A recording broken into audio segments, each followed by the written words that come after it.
ao longo dos anos, nós percebemos que as pessoas estão muito envolvidas com a vida.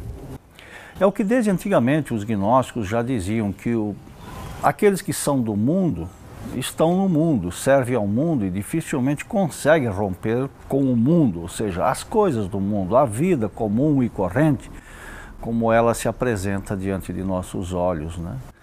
Quando decidimos seguir um caminho espiritual, especialmente um caminho esotérico, um caminho iniciático, romper com todos esses laços exige não só esforço, mas grandes esforços. E não apenas durante alguns momentos, mas esse grande esforço deve ser sustentado ao longo da vida. E quando falamos nesses termos e desta condição, raríssimos são aqueles que realmente têm a maturidade, a estrutura espiritual para ter uma disciplina que sustente uma resolução, uma escolha, uma decisão ao longo do tempo. O normal é que as pessoas elas sejam tragadas pela vida, pelas coisas da vida. Porque a vida tem seus fascínios, tem suas coisas boas, e renunciar a isso é muito difícil para a maioria das pessoas. E por isso mesmo, então, é que o número de iniciados é muito pequeno. A realidade que nós percebemos hoje é que os que gostam, e realmente gostam, do esoterismo, da espiritualidade, não têm a profundidade necessária. Eles se contentam com muito pouco, eles se contentam apenas com as ideias, com o conceito da doutrina, o conceito filosófico, ou até mesmo simplesmente a informação esotérica, né? Então, quando nós temos que sair da esfera da mera informação e mergulhar para encarnar esses conteúdos, aí tudo muda. Então, isso quer dizer que nós temos que nos aprofundar. E aprofundar é encarnar, é viver esses princípios e não apenas discorrer sobre eles ou simplesmente absorver através de leituras ou audições de palestras e até mesmo participações em eventos. Participar do evento ou uma leitura, tudo isso é tão só um primeiro passo. Claro que alguém, antes de se lançar nesse caminho, precisa estar devidamente documentado, devidamente informado, fazer as análises necessárias para então, depois que tiver a compreensão, aí sim se lançar nesse caminho com resolução. Muito antigamente, né, as festas populares de hoje, elas tinham um caráter sagrado, mas isso vai fazer tanto tempo que ninguém mais se lembra dessas coisas. E quando nós investigamos na história esses acontecimentos, isso está tão distante da nossa realidade, do mundo atual, que para nós hoje isso soa como mera curiosidade. Mas, agora que estamos numa nova era, numa era de revolução, aonde aquilo que está enterrado volta à tona, à superfície, então é um tempo de se retomar e se retornar também às origens. Ou seja, quando falamos em voltar às origens, significa voltar à pureza, à originalidade, à integridade destes eventos, destas festividades. Porque todas as festas ditas populares hoje, elas têm realmente uma origem sagrada que estava e está ligada, né, aos fenômenos da natureza, como por exemplo a primavera, o Festival da Primavera. E nesta época, justamente, o Carnaval ele tem essa ligação da chegada do festival, das festividades da primavera. Quando toda a vida renasce, ela começa a ressurgir depois de um longo inverno. Então, isso é o caráter primeiro, antigo, desta festa. E claro que na época isso se celebrava nos templos e não tinha esse caráter, vamos dizer assim, sensual ou sensorial como nós temos hoje em dia. E é muito difícil para o homem moderno hoje compreender, imaginar como eram esses festivais ou essas festividades do tempo antigo. As duas formas de prática são necessárias. Existem práticas de recolhimento, onde o indivíduo ele volta-se para si mesmo, até mesmo no isolamento da natureza, e outras práticas elas são necessárias serem feitas coletivamente, né? A diferença, como você pergunta, é que coletivamente essas práticas elas têm mais força, mas também têm outras finalidades. Já não é uma prática assim para você estar em contato consigo mesmo, unicamente, né?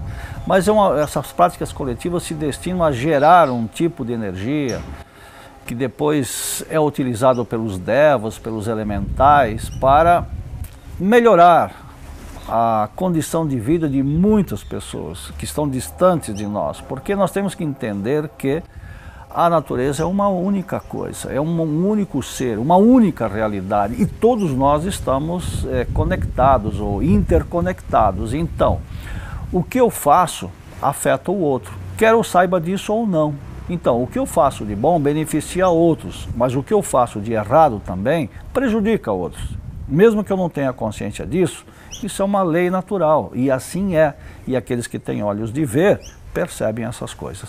Tudo o que acontece neste festival da carne, nessa festividade popular, isso gera, vamos dizer, energias densas, energias de baixa gravidade. Então, retiros como esse, e nós não somos os únicos a estar fazendo retiro neste momento, tem muitos lugares, tem pessoas que se recolheram nesse período para fazer suas orações, fazer suas meditações, enfim, tudo isso gera um contrabalanço, ou seja, um equilíbrio, busca dar, pelo menos atenuar em parte, né, essa energia densa que é gerada, né, nesta época. É a nossa parte, é uma parte que esses que têm esse entendimento e compreensão, ao seu modo e ao seu jeito, dão de si nesses momentos para fazer esse equilíbrio.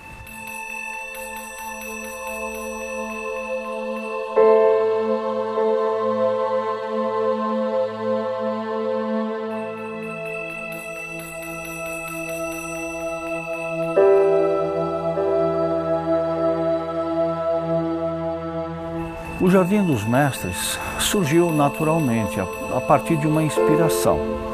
E então, dada a inspiração, simplesmente começou-se a fazê-lo, a plasmá-lo, como se diz, né?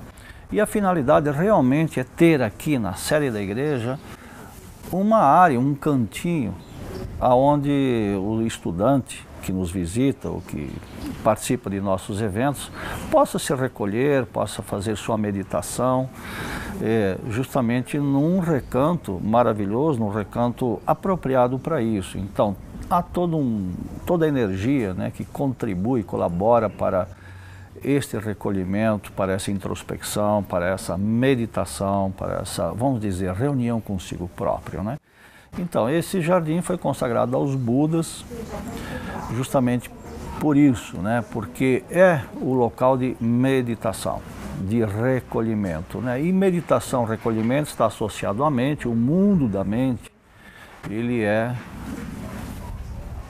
influenciado, ele é conduzido, ele é guiado, é onde os Budas vivem, onde os Budas têm o seu centro de gravidade, né? Quanto em relação ao mestre Taquan, isso é uma homenagem que nós fazemos com ele, ou para ele, justamente em retribuição, né, a todo o ensinamento que recebemos dele, né? Eu falo em termos pessoais, mas também falo em termos de escola, porque realmente o mestre Taquan, ele tem estado presente conosco, tem nos orientado, tem dado instruções, desde um começo, desde um primeiro despertar. Então, em homenagem e gratidão também a toda essa orientação, todo esse ensinamento que nos tem sido passado, né? E eu digo há alguns de nós, porque uma única pessoa privilegiada nisso, gratidão, respeito, veneração.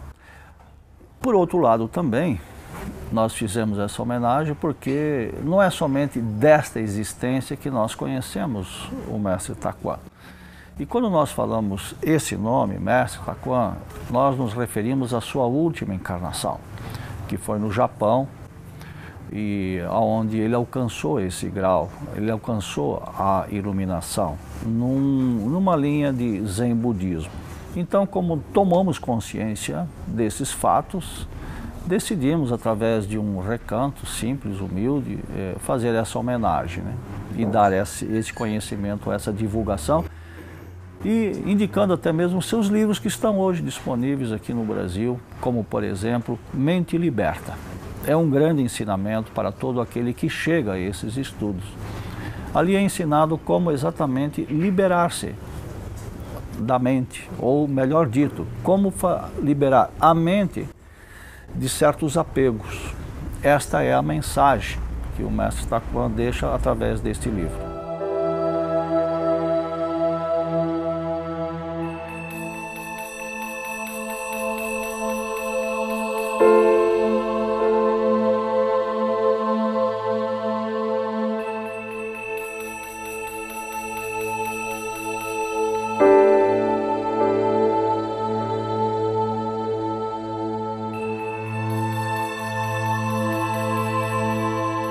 E nós temos vários instrumentos de comunicação com o público interessado. Nós temos um site, né, que é o www.gnose.org.br.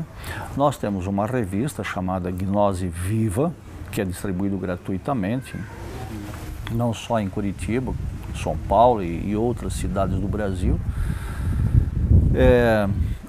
Essa revista também está disponível numa versão digital que qualquer um pode acessar de qualquer parte do mundo, desde que consiga entender o português. E através desses meios, estamos no Facebook também, a propósito, através desses meios todos, então, nós damos a conhecer todas as nossas atividades. O convite está aberto permanentemente. Todos aqueles que sentirem a inquietude, mesmo que estejam traumatizados por outras experiências talvez negativas, quem sabe, deem oportunidade a si mesmos e participe de algum evento nosso, de algum seminário, de alguma conferência, e venham se examinar, enfim, venham verificar in loco, né, e não só porque ouviram falar. Eu acho que essa é a melhor experiência que nós podemos sugerir a alguém que queira retomar ou se apresentar pela primeira vez. É verificar realmente no próprio local como é que é.